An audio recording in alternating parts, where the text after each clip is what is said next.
Have you ever gone against a competitor where you felt like there was on either side of it, you to them or them to you, where there was a big discrepancy in weight and it played out in the match itself?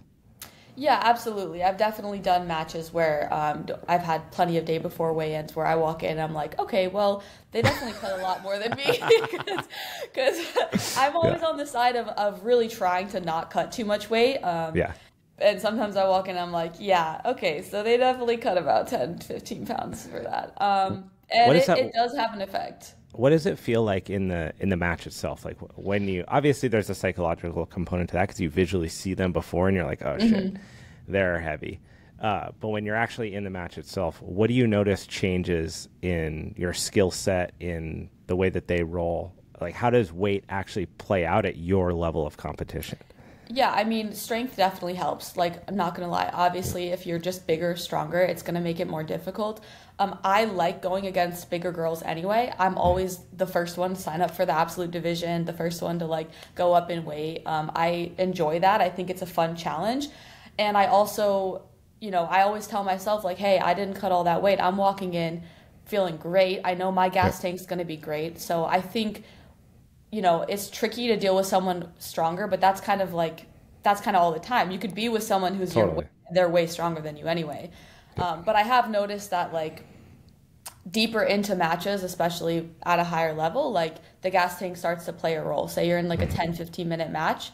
If you didn't cut weight, your chances of having your gas tank full are going to be a lot higher. So it's almost a benefit sometimes, in my opinion.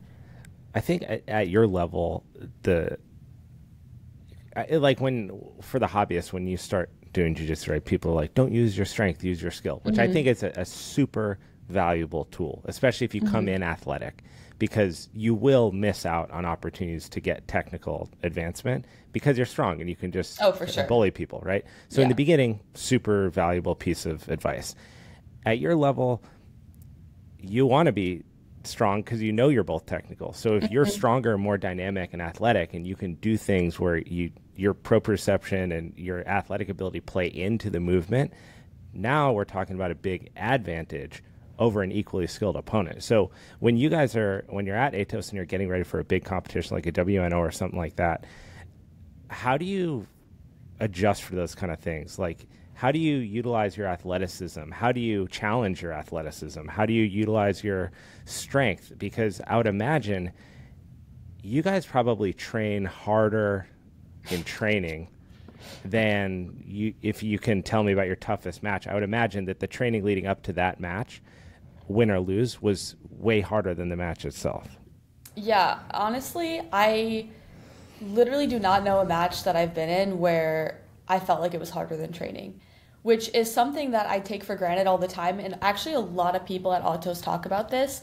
Once you've been training there for a while and you go train somewhere else, you're like, oh, damn, we train really hard. Like, we go hard, especially.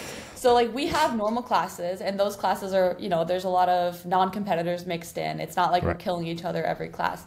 But when you're getting ready for a match and you're in camp at Atos and you're going to comp class, like comp class is a war. That's the training where you're going to use all your strength. You're going to not give up any positions. You're going to go for submissions, like not trying to break your partner, but like you're going to go for things hard. Like we are not trying to lose any points. We're not trying to lose any positions. And you have to have that type of really difficult training, because otherwise once you get to the actual tournament, you're going to be like, oh shit, like this is actually really, really difficult. Like they're going really hard.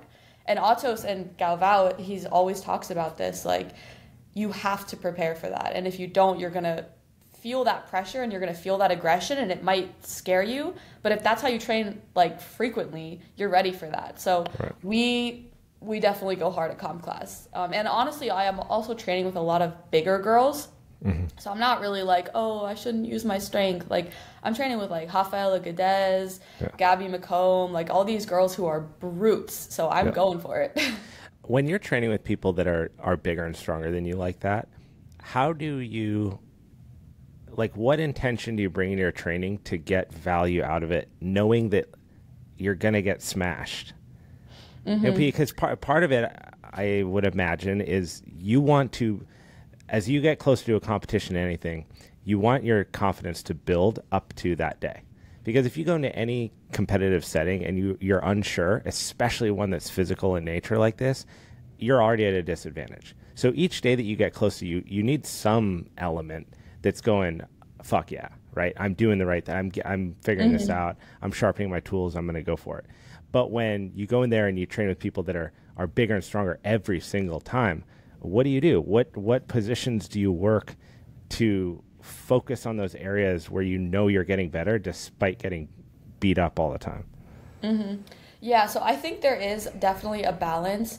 I try to also train outside of comp class. Obviously, I think if you're only going and you're the nail all the time, I think you're going to start to get beat down a little bit. Yeah. I think I don't remember who it was, but he was like, majority of your training should be with people who you can technically beat and you can kind of practice things on. Now, even though my training maybe isn't that, I definitely still have a balance. Like, I'm going to go to other classes. I'm going to train outside of comp class. I'm going to do positional training with other people more my size. I'm going to try to roll with some of the kids or some of the teenagers and people who are more my size. And every single round isn't that. But having that as a tool is actually really helpful because I'm able to be like, okay, yeah, I'm not as strong, so what can I do? What can I use that's actually going to be advantageous to me? Okay, I'm faster. I'm smaller, so I'm faster. So I'm going to figure out how can I use my speed passing to get around someone who's just really strong? How am I going to use being smaller to get out of bad positions? Because maybe it's easier for me to get my frames in. And then the other thing is, like, it's really helpful even with wrestling because it takes away a lot of the fear once you're at a tournament, right? Because say you're in an absolute division, you want to take this girl down, you don't want to be on bottom, but she's giant. If you're tentative, if you're scared, if you're, like, worried to shoot on her because she's big, you're probably going to hurt your neck or you're probably going to get sprawled on or something like that. So I use my speed, use my timing, and just go for it. And just, like, that actually helps me build the mental strength to, like, do that in a tournament.